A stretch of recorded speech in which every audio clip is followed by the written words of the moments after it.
പെരുമ്പാവൂരിലെ UDF സ്ഥാനാർത്ഥിക്കൊപ്പം പ്രചാരണത്തിനിറങ്ങുമെന്ന് Eldhose Kunnappilly. Seat വാഗ്ദാനത്തിന് ശേഷം നിരസിച്ചതാണ് വേദനിപ്പിച്ചതെന്നും എൽദോസ് പറഞ്ഞു. ഇന്നലെ രാത്രി തിരുവനന്തപുരത്തെത്തി രമേശ് ചെന്നിത്തലയുമായി കൂടിക്കാഴ്ച നടത്തിയ ശേഷമാണ് എൽദോസ് നിലപാട് മാറ്റിയത്. നാമി തന്നെ കൂടുതൽ വിവരങ്ങൾ നൽകും. നാമി, സീറ്റ് നിഷേധിക്കപ്പെട്ടതോടെ പ്രചാരണത്തിനിറങ്ങുമോ എൽദോസ് കുന്നപ്പള്ളി എന്നുള്ള ചോദ്യങ്ങളൊക്കെ നിലനിന്നിരുന്നു.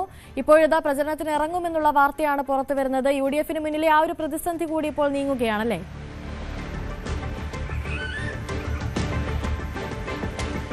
അതെ അനുശ്രീ, എന്തായാലും നല്ല കുട്ടിയായി എൽദോസ് കുന്നപ്പള്ളി പാർട്ടിക്കൊപ്പം തന്നെ ഉണ്ടാകും, സ്ഥാനാർത്ഥിക്കൊപ്പം പ്രചാരണത്തിലുണ്ടാകും എന്നുകൂടി അറിയിച്ചിരിക്കുകയാണ്. ഇന്നലെ രാവിലെ മുതൽ പെരുമ്പാവൂരിലെത്തിയ മാധ്യമപ്രവർത്തകർ എൽദോസ് കുന്നപ്പള്ളിയെ അന്വേഷിച്ചുവെങ്കിൽ പോലും അദ്ദേഹം പെരുമ്പാവൂരില്ല എന്നറിയുന്നു.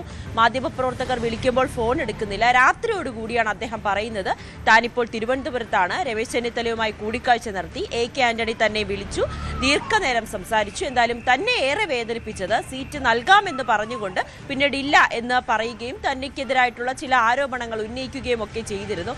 അതിന്റെ മനോവിഷമത്തിലാണ് താൻ അത്തരത്തിലുള്ള പ്രതികരണം നടത്തിയത്. സ്വതന്ത്രനായി മത്സരിക്കില്ല, പകരം UDF സ്ഥാനാർത്ഥിക്കൊപ്പം മനോജ് മൂത്തേടത്തിനൊപ്പം താൻ ഈ ഒരു പ്രചാരണത്തിലുണ്ടാകും. UDF സ്ഥാനാർത്ഥിയെ പാർട്ടി അവിടെ വിജയിപ്പിക്കുന്നതിന് വേണ്ടി താൻ മുൻപന്തിയിലുണ്ടാകും. പാർട്ടി തന്റെ അമ്മയെ പോലെയാണ്, അത് വിട്ട് മറ്റൊരിടത്തേക്ക് പോകില്ല എന്നുകൂടി എൽദോസ് കുന്നപ്പള്ളി പറയുന്നുണ്ട്. ഏതായാലും രമേശ് ചെന്നിത്തലയുമായി ദീർഘനേരം സംസാരിച്ച ശേഷമാണ് ഇത്തരത്തിലൊരു പ്രതികരണം ഇന്നലെ രാത്രിയോടുകൂടി എൽദോസ് കുന്നപ്പള്ളിയുടെ ഭാഗത്ത് നിന്നും വരുന്നത്.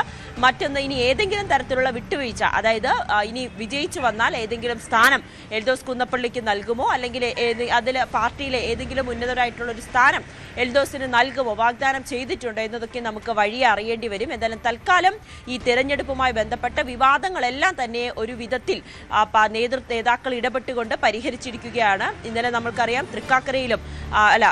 തൃപ്പൂണിത്തറയിലും ഇത് സമാനമായിട്ടുള്ള സംഭവമുണ്ടായി.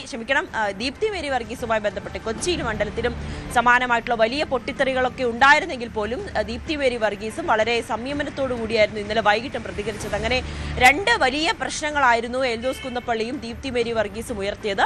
ഇത് രണ്ടും നേതാക്കൾ ഇടപെട്ട് താൽക്കാലികമായി പരിഹരിച്ചിരിക്കുകയാണ്. ഇനി ഇലക്ഷൻ കഴിഞ്ഞതിന് ശേഷമായിരിക്കും ഇതിലൊക്കെ തുടർ വാർത്തകളോ അല്ലെങ്കിൽ തുടർ നീക്കങ്ങളും ഒക്കെ ഇവരുടെ ഭാഗത്ത് നിന്നും ഉണ്ടാകുക എന്നാണ് നമ്മൾ പ്രതീക്ഷിക്കുന്നത്. ശരി, നാമി ദിനേശാണ് കൂടുതൽ വിവരങ്ങൾ നൽകിയത്. കൂടുതൽ വാർത്തകൾക്ക് News 18 Keralam YouTube channel subscribe ചെയ്യുക.